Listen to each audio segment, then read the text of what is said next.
and yet you really don't feel that millage in an apartment this year or next year if you've got a long-term contract. But you didn't vote on that.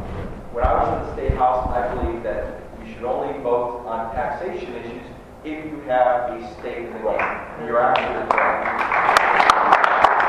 I'm a Republican, sir. I'm a Republican, not a Republican as in name only. I'm a Republican because I believe in the platform. What we have done under the Bush administration, we have not abided by the Republican platform because we overspent. We created another entitlement called Medicare Part D. We created the civil military operations in the war on terror, and that's not what the platform is talking about. So I don't know where, like I said at the beginning, my parents left the Democratic Party and the Reagan Democrats because the party like that. And guess what? The party has the president, just our politicians in Washington. Focus on that. I got to tell you that this election is not good enough to just say, we're Republican, vote for us, we're not Democrat. Say what you will about Newt Gingrich. I think he's a great policy and a great historian. Newt Gingrich had a plan, and he abided by it with the contract with America. They had 10 points, and they detailed those 10 points, and they nationalized. We're running a race on a local level, which I'm very happy about, because I feel more comfortable running a local race than nationalizing it. But I will tell you this, that out of those not 10 points that they passed, do you remember the last point that they did not pass? It was a term limit. It was a term limit. And they did not pass term limits. But can I end on this quick story about this story? Deb Price, who writes for the Detroit News, the Washington Bureau, contacted me. She said, Rocky, you're a fan of term limits. So what are you going to abide by term limits? I said, sure. She said, how many terms? And now you know that we had Joan Olberg, right? And now we've got here too. So I said, Audette, it's real simple. I promise not to serve more terms than Joan Olberg, but I will serve more than the one term here.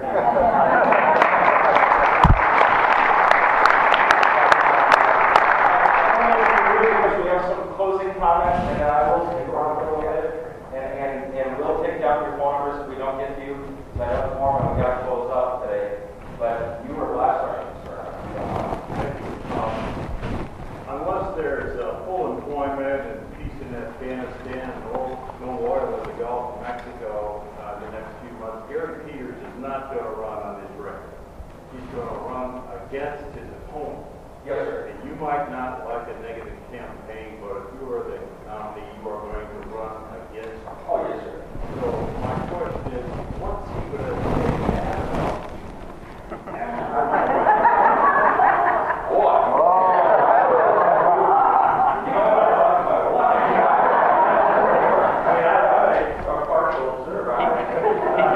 toilet seat up. Forget about that. That's it.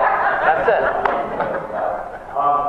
There are multiple things that Gary Peters can run. He's sitting, by the way, folks, he's sitting on a war chest of $2 million. But I believe in the primary system. I really, like Ronald Reagan said, I believe that it's good that they primary system. It's crazy tough to get out there and campaign early and have meetings like this, which I'm very proud of. So, I really don't know what's going to happen, but I'm sure he's going to throw the kitchen sink at it. But we plan on necklacing him. Necklacing, you probably know what I mean by necklacing.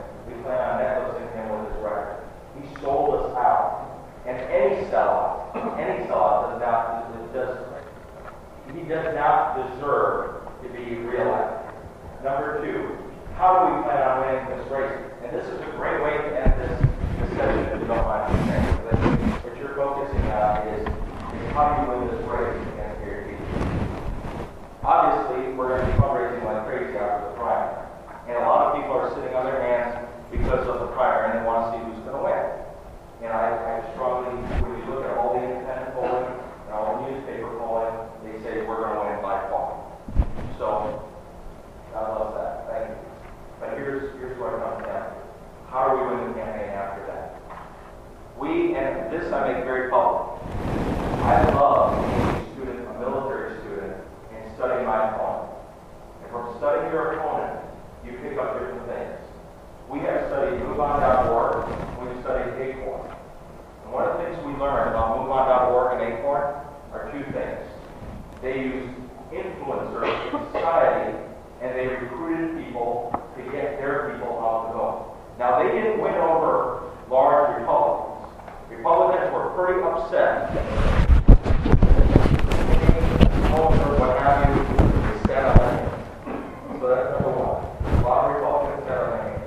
Number two, Republicans were tired of what was happening, and they got sold a bill of goods. Okay.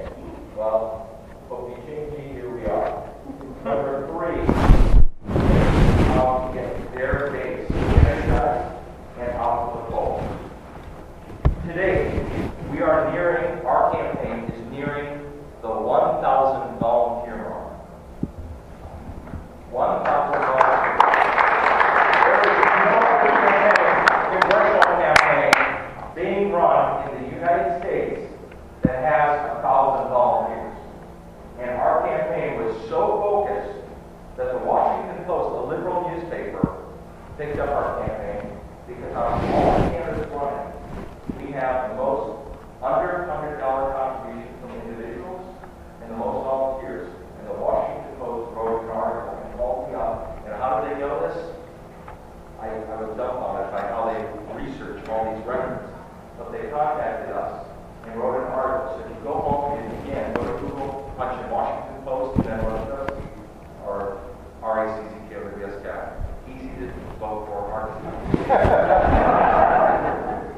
But what they talked about was the organization and how we have people coming out of the work.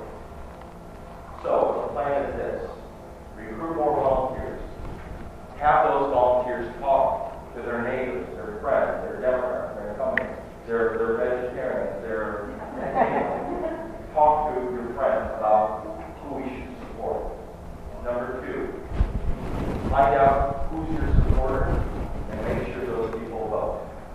That's an old Abraham Lincoln, where he said, make a list of the Whigs and make sure that the whole Whigs vote on election. So, number two is we get our people that are identified as supporters, out to vote on election day. And number three, we net those area leaders as much as possible with voting.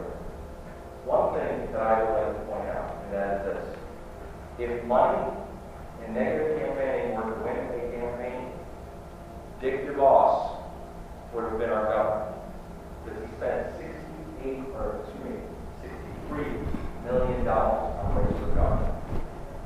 But the Democrats knew how to outfit with motion and with passion. And I'm not sure if you remember this ad, but it was an ad that was played all over Southeast Michigan. It showed a man and a woman, middle-aged and older, saying this. The man putting out a newspaper, and the woman says, Dick DeVos, a billionaire running for governor. What does a billionaire know about how we live our lives? And that was a very powerful ad. Advertising was speaking the truth, and that was and making sure that all of you tonight, if you feel that I'm your candidate of choice, if I'm your candidate of choice, I ask all of you to take one of those brochures tonight on the back of the table, the brochure that Bill's got. And Bill, can I grab one? I ask you to take this brochure. On the back of the brochure, there's a volunteer card. There's an internet site. Jump on the internet site, and on the navigation bar, there's a volunteer button. Or just fill this out, and there's different areas that you can volunteer. Now, I realize times are tough. If you put up a yard sign, if you can